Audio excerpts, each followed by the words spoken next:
Hey film fans, so I just finished watching Harry Potter and the Goblet of Fire for probably about the 1,000th time. I'm a massive Harry Potter fan, and trying to do this series without bias is definitely very difficult, so please bear with me for that.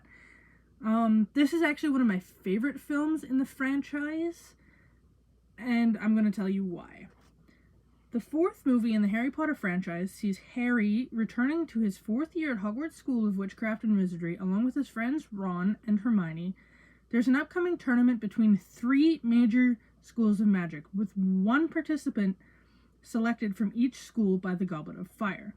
When Harry's name is drawn, even though he's not eligible as a fourth player, he must compete in this dangerous contest. So this film has an 88% on the Rotten Tomato meter, which I think is definitely a fair rating for this film. It's one of the best ones. It has featured 290 million during its time in the box office, so that's extremely impressive, and it almost nearly doubled its production budget. It was released on November 18th of 2005, and yet again we had a completely different director for this film, and it would have been nice if they could have kept the same director throughout all of the films. But each director definitely took the franchise in a different direction, and I think that's what made some of the films stand out more than others, or some of the things unique where they probably wouldn't have been had it stuck to the same director. And I don't think it would have got as dark or as creepy as it did as they got older and more things came to light as far as Voldemort and how those things worked. This movie had a $150 million production budget, so I mean that's not highest of high end, but that's not super low end. That's a comfortable middle for them to be able to work with. This movie, I swear it should have been called Harry Potter and the Year Everybody Had Long Hair. Why do they all have long hair? Why? Like, this movie was released in 2005. That long hair trend didn't come out till much, much later. I was in high school when that became a thing. So I don't understand why all of the guys have super long hair in this film. I get it's supposed to be like a change, it's supposed to be like becoming of an adult thing, but I don't think it was necessary for all of them to be walking around and look super, super shaggy. It didn't make any sense to me.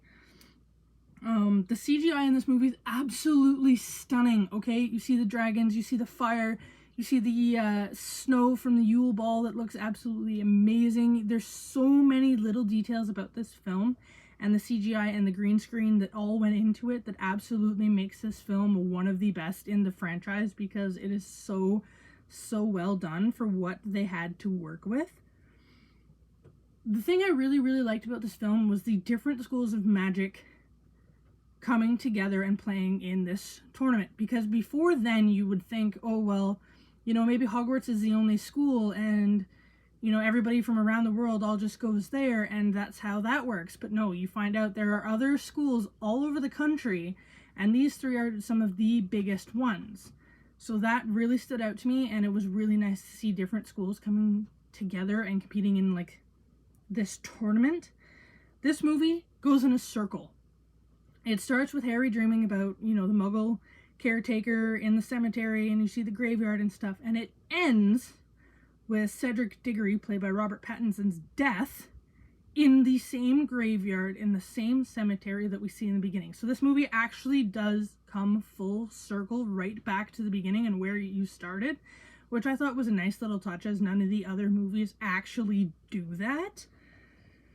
This is where we see romance starting to come into play. Ron and Harry, you know, they're starting to notice girls. They're starting to be like, oh, we have to ask someone into the Yule Ball. Like, this is going to be awkward. We have to learn how to do this. And they always travel in pairs.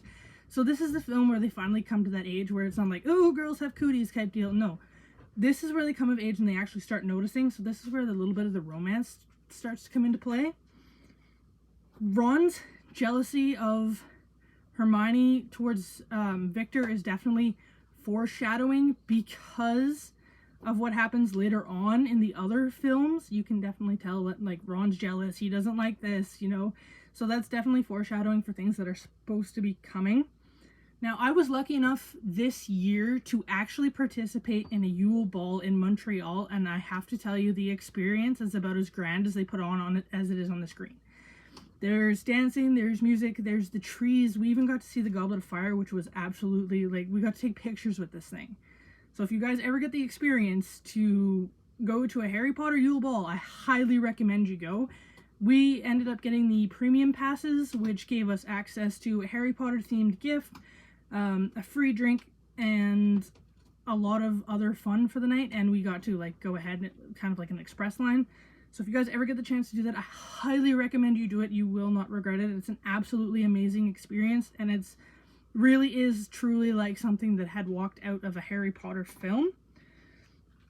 The game and competition aspect of this is probably one of my favorites because you don't really see this. The only other time you really see any games going on are during, like, when Harry and Ron are playing Wizard's Chess or whenever they're at Dueling Club. There's no really back and forth. There's no really competition between anybody, and this is about the only film where you do really get to see that.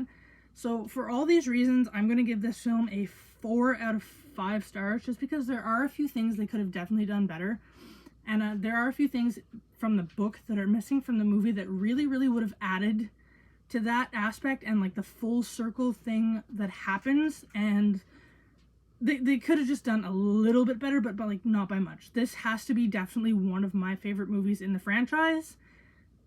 So that's going to do it for this review, and we'll see you all in the next one.